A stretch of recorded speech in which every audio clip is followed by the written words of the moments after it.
10,000 world के इस episode की शुरुआत में हम इस डीमन को देखते हैं जिसने इस जगह पर अपनी बांसुरी को बजाना शुरू कर दिया था, जिसकी वजह से बहुत सारे स्लैश अटैक बुल ट्राइब के इस एल्डर के ऊपर हमला करने के लिए जाने लगते हैं। मगर तब तक बुल ट्राइब के एल्डर ने उसकी बॉडी के ऊपर जो सील लगी हुई थी उसे वह तोड़ देता है और वो इन सभी अटैक को यहाँ पर डॉज करने की कोशिश करता है, लेकिन तब तक यहाँ पर बहुत ही ज़्यादा लेट हो गया था, क्योंकि ये सभी स्लैश अटैक सीधे आकर इस बुल ट्राइब के स्पिरिट के साथ टकरा जाते हैं, जिसकी वजह से यहाँ पर एक काफ़ी ज़्यादा पावरफुल ब्लास्ट होता है और इस चीज़ की वजह से इस एल्डर की हालत काफ़ी ज़्यादा ख़राब हो जाती है, क्योंकि यह यहाँ पर काफ़ी ज़्यादा इंजर्ड हो गया था। साथ ही बुल ट्राइब के बाकी के कल्टीवेटर को भी यहाँ पर काफ़ी ज़्यादा तकलीफ होने लगती है, क्योंकि इस बांसुरी के अंदर से जो आवाज़ निकल रही थी वो काफ़ी ज़्यादा खतरनाक होती है, जिसकी वजह से ये सभी कल्टीवेटर इस जगह पर दर्द से कराने लगते हैं। और इस मौके का फ़ायदा उठाकर यह डीमन इस जगह पर एक डिमोनिक बर्ड को समन कर लेता है। इसके बाद वो उससे यहाँ पर बुल ट्राइब के इन सभी कल्टीवेटर के ऊपर हमला कर देता है, लेकिन तभी यहाँ पर एंट्री होती है बुल ट्राइब के और एक एल्डर की, जो कि बोलता है तुम्हें इस जगह पर इतना भी ज़्यादा घमंडी होने की कोई भी ज़रूरत नहीं है, क्योंकि आज तुम यहाँ पर मेरे हाथों से मारे जाओगे। यह बोलने के बाद ये एल्डर यहाँ पर अपनी वेपन को एक्टिवेट कर लेता है, जिसकी वजह से एक बहुत ही ज़्यादा पावरफुल अटैक इस जगह पर क्रिएट हो जाता है, जो कि सीधे जाकर इस डिमोनिक बर्ड के साथ टकरा जाता है, जिसकी वजह से यहाँ पर एक काफ़ी ज़्यादा पावरफुल ब्लास्ट होता है। और इस चीज़ की वजह से इस डीमन को भी यहाँ पर काफ़ी ज़्यादा गुस्सा आ जाता है, लेकिन वो फिलहाल के लिए अभी यहाँ पर कुछ भी नहीं करता है और वो एक पोर्टल को ओपन कर यहाँ से भागने की कोशिश करता है। साथ ही इस चीज़ को देखकर ये सभी कल्टीवेटर काफ़ी ज़्यादा खुश हो जाते हैं, लेकिन तभी ये एल्डर बोलता है तुम्हें हम लोगों के ट्राइब का ट्रेजर मिला है ना। इस बार ये दूसरा एल्डर भी हाँ बोलता है, क्योंकि मुझे ब्लैक विंग्स के लोहे के पंखों की शक्ति मिली है, जिसकी मदद से आज मैं यहाँ पर इसे हरा पाया हूँ और इसी ट्रेजर की मदद से मैंने 9 इमोर्टल लॉ को भी संगठित किया है। इस बात को सुनकर ये सभी लोग काफ़ी ज़्यादा शॉक हो जाते हैं और ये एल्डर बोलता है क्या आपने हेवनली रेलम में प्रवेश कर लिया है। साथ ही ये सभी कल्टीवेटर आपस में बात करने लगते हैं कि अब हम लोगों को पाताल लोक से डरने की कोई भी ज़रूरत नहीं है, इसीलिए अब हम लोगों को किसी से डरने की कोई भी ज़रूरत नहीं है। तभी ये एल्डर बोलता है उन लोगों ने सबसे पहले लुओसेंग ट्राइब के ऊपर हमला किया था, साथ ही उन लोगों ने मेरे ट्राइब के ऊपर भी फिर से हमला किया था, इसीलिए अब मुझे लगता है कि हम लोगों के ऊपर एक बहुत ही बड़ी मुसीबत बहुत ही जल्द आने वाली है। इस बार ये दूसरा एल्डर बोलता है आज से 300 साल पहले पाताल लोक के एम्परर ने सील को लगभग तोड़ दिया था, मगर इमोर्टल रेलम के कहर बरपाने के लिए धर्म काया को नीचे भेज दिया गया था, इसीलिए सौभाग्य से दोनों ट्राइब के हाफ स्टेज के इमोर्टल ने अपने जीवन काल को जला दिया, जिसकी वजह से एशियन स्पिरिट को बुलाया गया था। और ऐसे ही कुछ देर तक ये एल्डर अपने साथियों को इन सब चीज़ों के बारे में बता रहा था। तभी एक एल्डर बोलता है अगर एम्परर मिंग ने दोबारा से विद्रोह शुरू कर दिया तो क्या होगा, इसीलिए हम लोगों के लिए अच्छा यही होगा कि हम लोग लुओसेंग ट्राइब के साथ इस चीज़ के ऊपर चर्चा करें।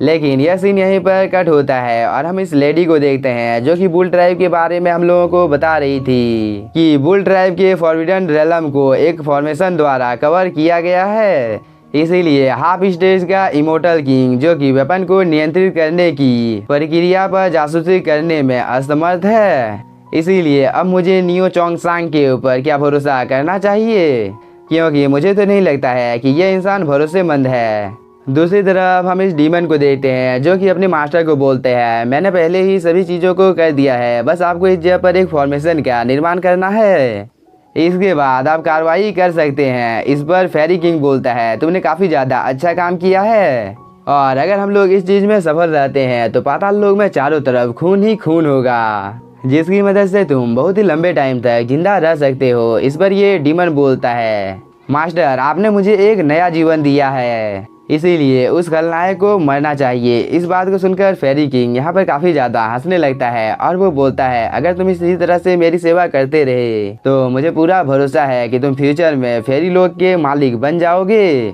दूसरी तरफ हम लिंगफेंग को देखते हैं, जो कि महान दावों की इस जगह पर प्रैक्टिस कर रहा था, जिसकी वजह से इसके आसपास में काफ़ी ज़्यादा हाई अमाउंट में स्पिरिचुअल एनर्जी आ जाती है। साथ ही लिंगफेंग ने अब एक एक कर अपने सभी टेक्निक के ऊपर काम करना भी शुरू कर दिया था और वो स्पिरिचुअल एनर्जी को एक जगह पर इकट्ठा करना भी शुरू कर देता है, जिसकी वजह से इस जगह पर जो गेट मौजूद होता है वो एक्टिवेट हो जाता है और इसके अंदर से एक नरेटिंग वॉइस लिंगफेंग को बोलती है तुम्हारे अंदर की आग कभी भी बुझ नहीं सकती है। यह बोलने के बाद इस पोर्टल के अंदर से काफी हाई अमाउंट में स्पिरिचुअल एनर्जी लिंगफेंग की ओर जाने लगता है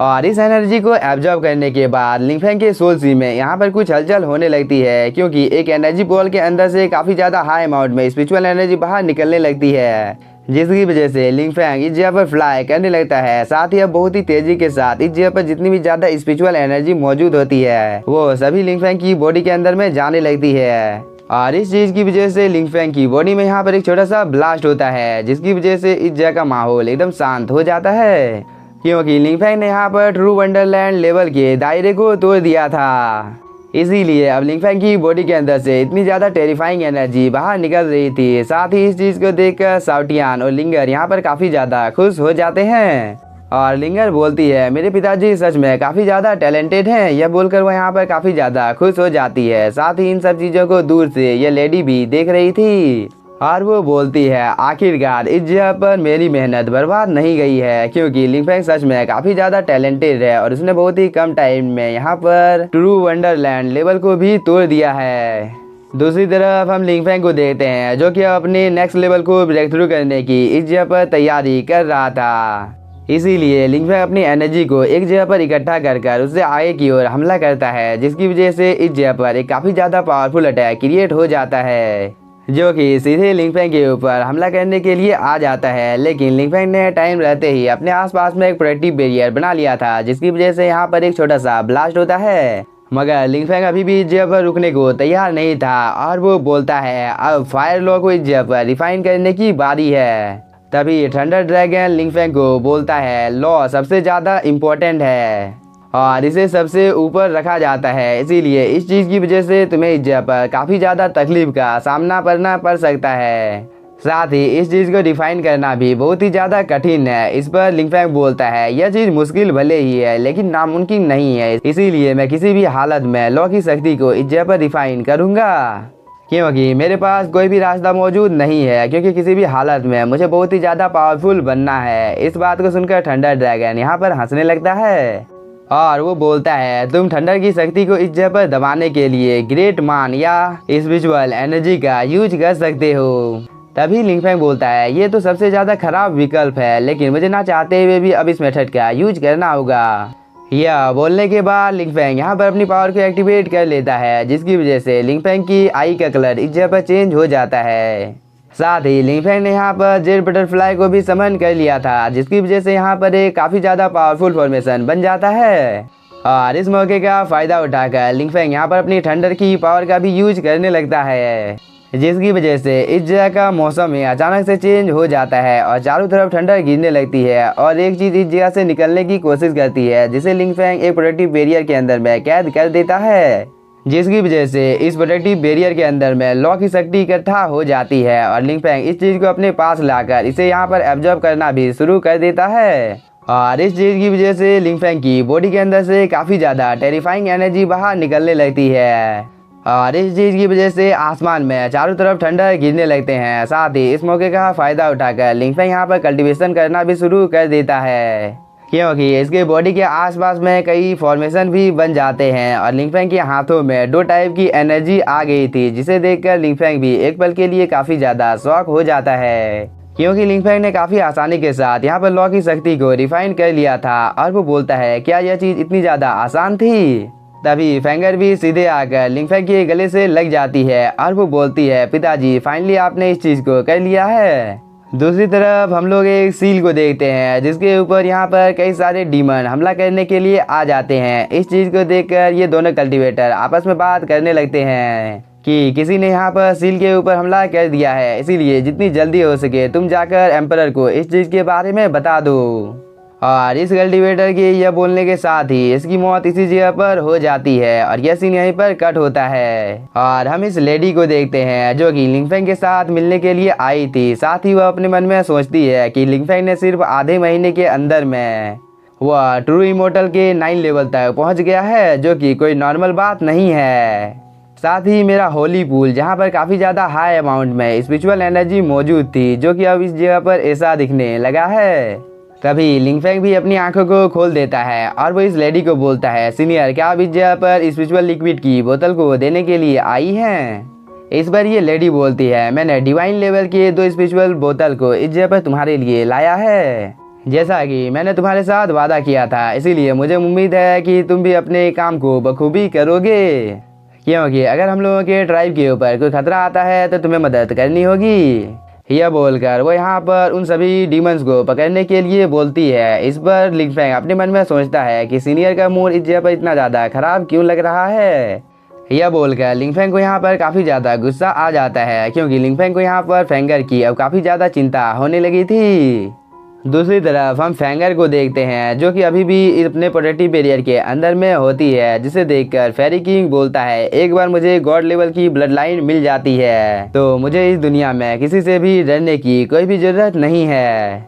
इधर हम इस डीमन को देखते हैं, जो कि यहाँ पर कई पावरफुल मॉन्स्टर को समन कर लेता है, जिसकी बॉडी के अंदर से काफ़ी ज़्यादा इविल एनर्जी बाहर निकलने लगती है। और ये सभी डीमंस इस जगह पर मिलकर किसी रिचुअल को परफॉर्म करने लगते हैं, जिसकी वजह से इन सभी के वेपन्स के अंदर से काफ़ी ज़्यादा टेरिफाइंग एनर्जी बाहर निकलती है। दूसरी तरफ बुल ट्राइब के सभी कल्टीवेटर और ये लेडी एल्डर यहाँ पर इस डीमन के साथ फाइट करने के लिए आ गई थी। और ये एल्डर बोलता है, हम लोग किसी भी हालत में इस सील को यहाँ पर इसे तोड़ने नहीं दे सकते हैं। यह बोलकर ये सभी कल्टीवेटर इस डीमन के साथ फाइट करने के लिए जाने लगते हैं, मगर ये डीमन काफ़ी ज़्यादा पावरफुल होता है और वो यहाँ पर कई सारे पोर्टल को ओपन कर इन सभी कल्टीवेटर के ऊपर हमला करना शुरू कर देता है, जिसकी वजह से ये सभी कल्टीवेटर इस डीमन के सामने ज़्यादा देर तक टिक नहीं पाते हैं, क्योंकि जैसे ही कोई कल्टीवेटर इस डीमन के नज़दीक पहुँचने की कोशिश करता है तो यह डीमन उसे जान से मार देता है। साथ ही वो यहाँ पर और 2 कल्टीवेटर को जान से मारने ही वाला था, जिन्होंने अपने आसपास में प्रोटेक्टिव बैरियर बना कर रखा था, जिसे दूर से ये लेडी देख रही थी।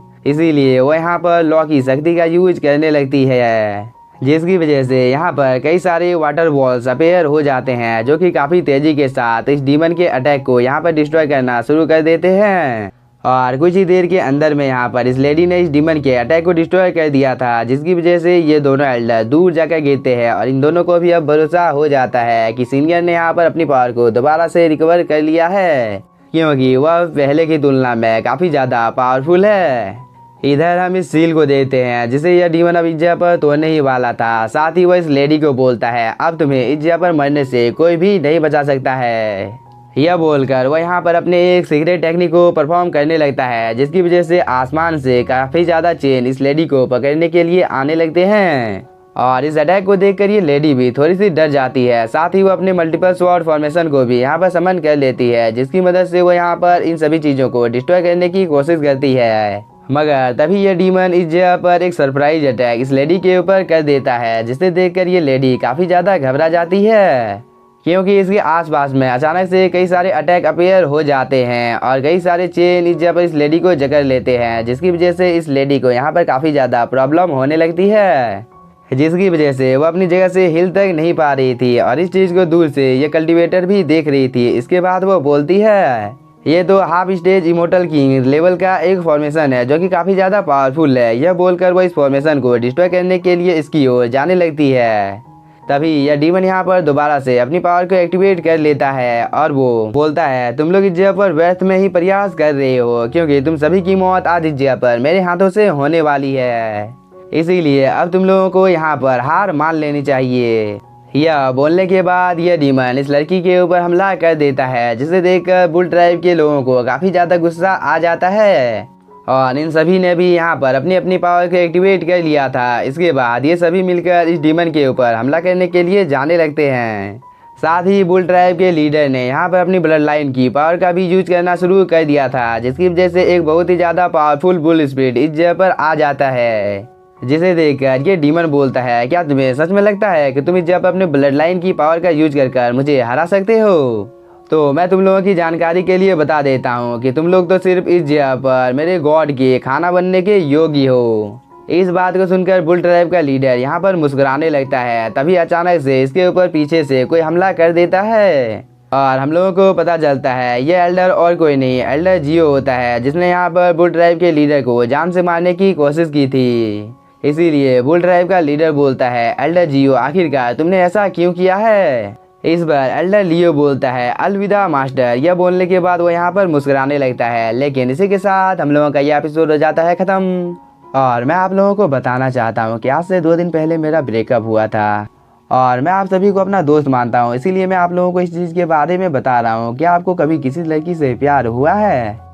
क्योंकि मुझे तो एक लड़की से प्यार हुआ था, लेकिन उसने मुझे धोखा दे दिया और वो मुझे यहाँ पर कोई रीज़न भी नहीं दे रही है, इसलिए मुझे कुछ भी समझ में नहीं आ रहा है कि मैं अब क्या करूँगा। क्योंकि इस लड़की के आने से पहले मैं अपनी ज़िंदगी में काफ़ी ज़्यादा खुश था, लेकिन उसने ही मुझे पहले आकर प्रपोज़ किया और वो अचानक से अब मुझे छोड़कर जा रही है। और जब मैंने उससे रीज़न मांगा कि तुम मुझे क्यों छोड़ रही हो, तब उसने कुछ भी नहीं बोला और फ़ोन को रख दिया। इसीलिए मुझे लगता है कि इसकी लाइफ में कोई और आ गया है, लेकिन शायद से उसे पता नहीं है कि मैं उससे सच्चा प्यार करने लगा था, जिसकी वजह से मैं शायद से 2 दिनों से अच्छी तरीके से सो नहीं पाया हूँ। इसीलिए अगर आप में से कोई भी मेरा दुख समझ रहा है तो वो मैसेज कर मुझे बताओ, मैं उसके मैसेज का ज़रूर रिप्लाई दूंगा। क्योंकि अभी के टाइम पर उस लड़की की वजह से मैं बहुत ही ज़्यादा इमोशनली डैमेज हूँ और एक आप लोगों के ऊपर ही भरोसा है। Thank you for watching.